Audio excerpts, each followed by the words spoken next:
Yes, baada ya mchezo kutamatika ambao umewakutanisha leo miamba miwili kati ya Simba na Yanga, yes, kuliweza kupatikana mahojiano ambayo yameweza kumnasa mwenyekiti Mangungu.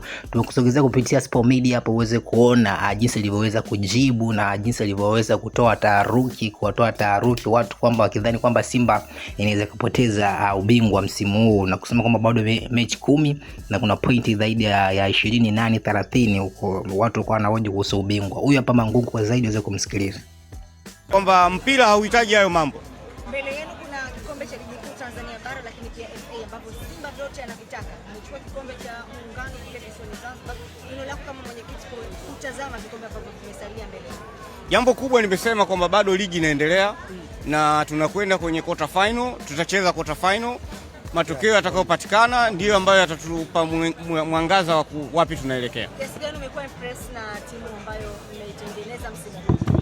Timu inafanya vizuri na tunawashukuru sana mashabiki wanaendelea kuiunga mkono timu yao, hilo ndio jambo kubwa.